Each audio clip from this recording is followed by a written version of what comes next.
Hi, welcome back to my channel. My name is Krista. So today I'm going to do a one brand makeup tutorial using only BYS products.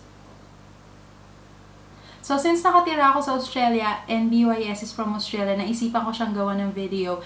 Ang kagandahan kay BYS is it's cruelty-free, very affordable, and available din siya sa Pilipinas. So without further ado, let's start. Okay, so let's start sa brows. I have here the BYS Brow Definition Kit. So, ito yung itsura niya sa loob. I'm going to use the wax first, which is this one.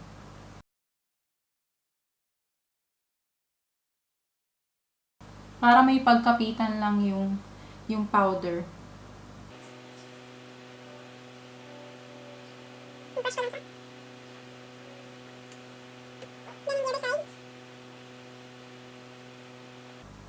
Tsaka ako mag-start sa powder. I'll be using the darker shade.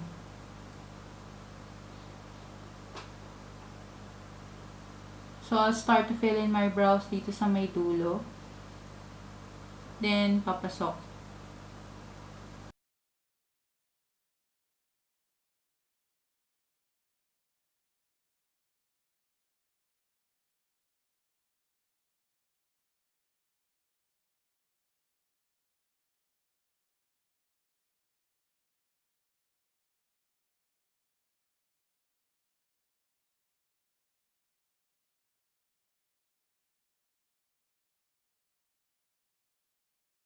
So, I'm going to use the BYS Concealer Duo para linisin lang yung kilay ko.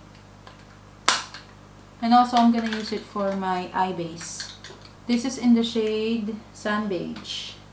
So, dalawa siya. Isang liquid and then isang stick. And I'm going to use the liquid to clean my eyebrows.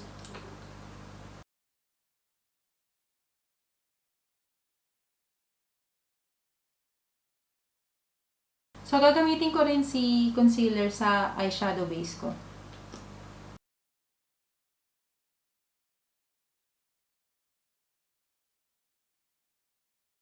So, isa-set ko lang yung eyeshadow base ko using BYS Loose Powder.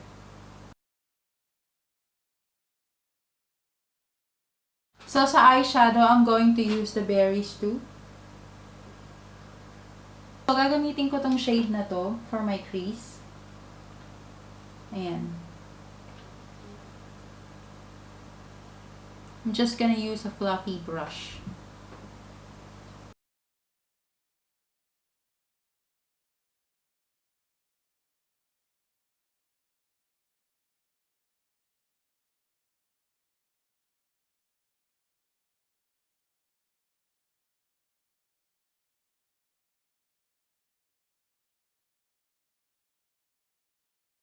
So, the next shade na gagamitin ko is this shade.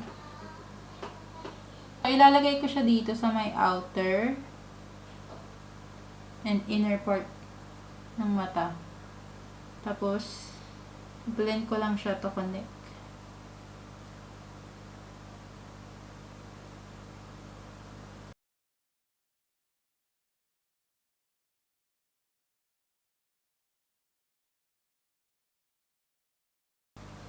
Again, sa may outer at saka sa may inner part.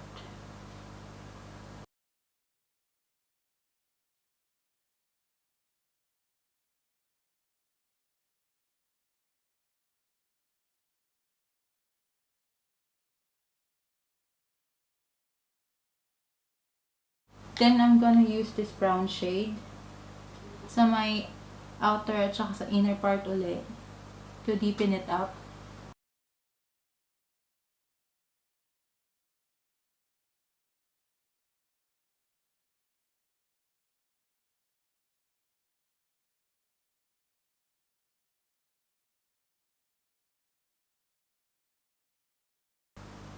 Then, blend. Ko-connect ko lang siya.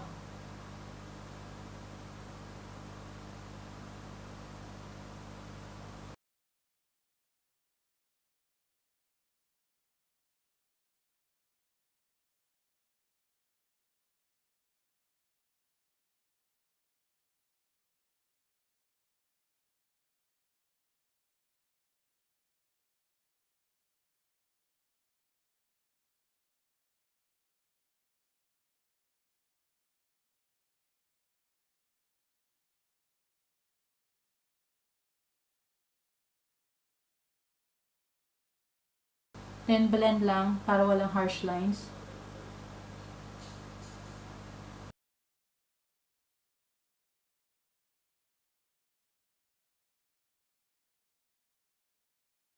So, gagamitin ko yung concealer again para i-cut yung crease sa gitna. Kasi gagawa ko ng halo eyes.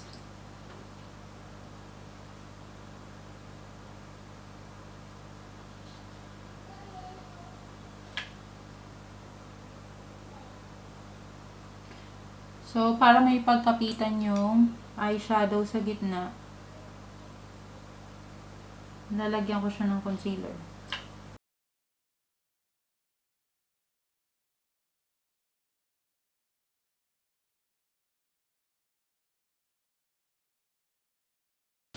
Okay, I'm going to use this shade para sa gitna.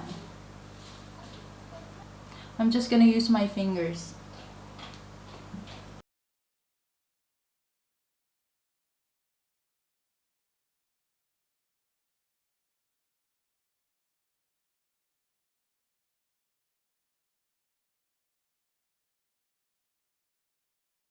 Then, dilinisin ko lang siya uli.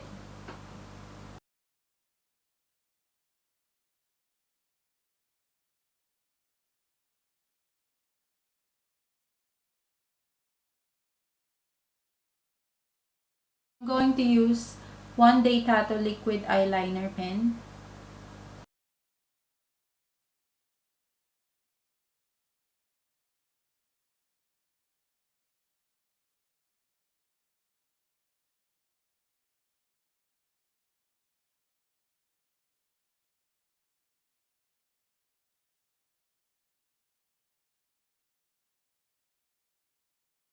So, i-curl ko lang yung lashes ko.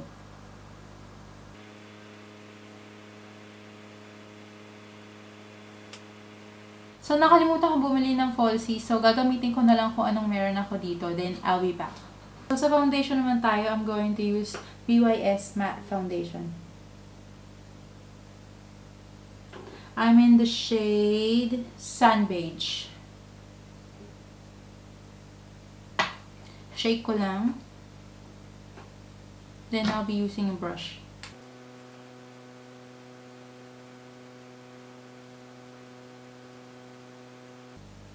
Okay nga pala yung longevity nito at saka yung oil control niya. Nga lang pag nilagay mo siya sa mukha, may amoy siya. Pero nawawala naman siya after.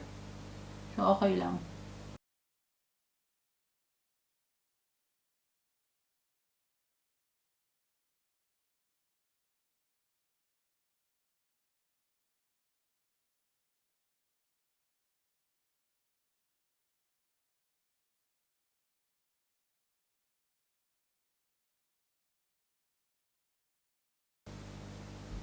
Ayusin ko lang siya ng sponge.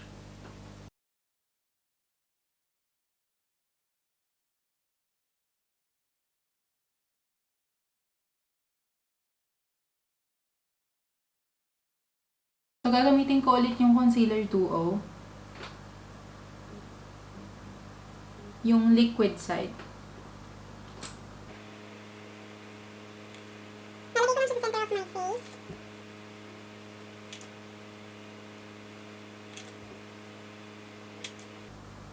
I-highlight ko na rin yung face ko.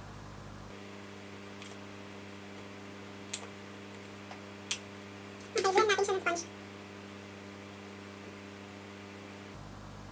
Very light lang yung coverage niya.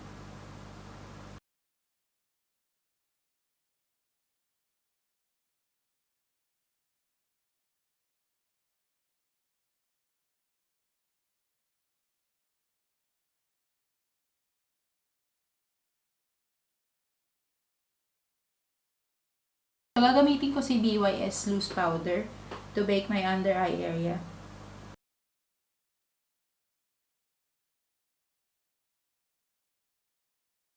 To set the rest of my face, I'm going to use the BYS Two-Way Cake. Para mag-add lang siya ng coverage.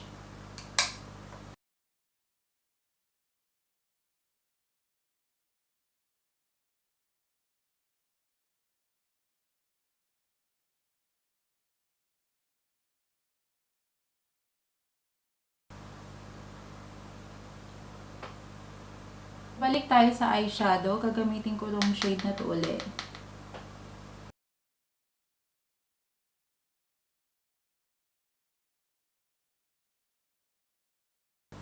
Iko-connect ko lang yung sa taas saka sa baba.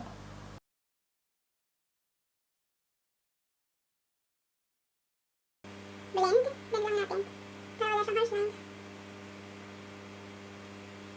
Then using a pencil brush, gagamitin ko tong brown shade. Dito lang sa may half part.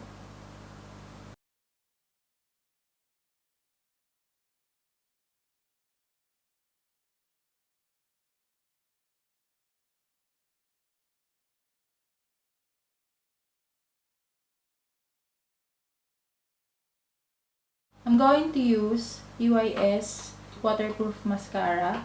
Ipagdidikit ko lang yung falsies ko tsaka yung eyelashes ko.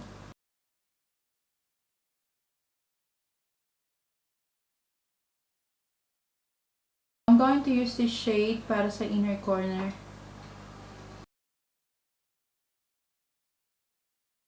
Then I'll be using this again to highlight my brow area.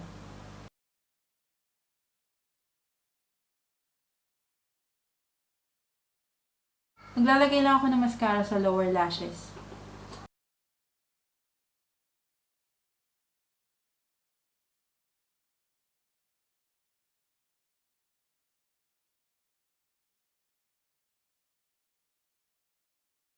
So to contour my face, I'm going to use EYS contouring palette. Gagamitin ko yung shade na nasa gitna.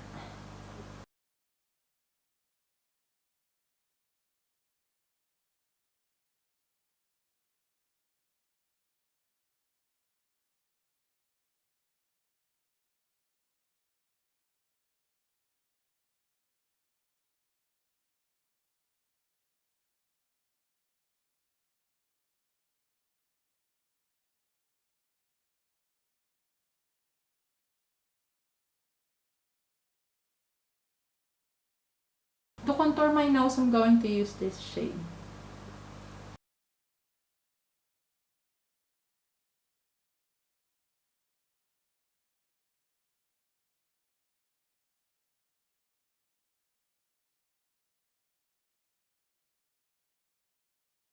So for my highlight, I'm going to use this palette.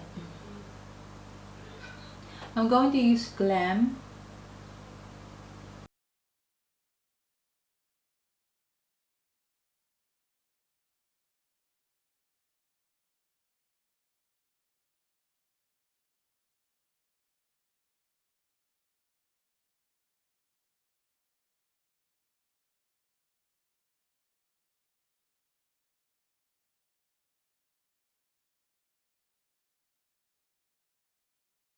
Para sa blush ko, gagamitin ko yung nasa BYS Pro Makeup Palette. I'm going to use this shade.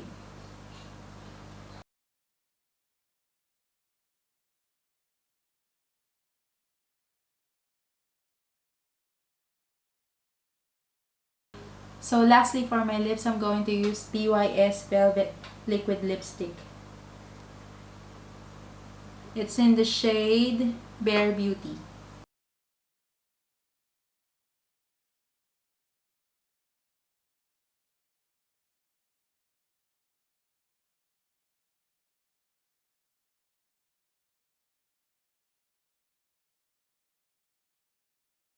Wala akong nabiling setting spray, so gagamit na lang ako ng ibang setting spray. So this is the finished look.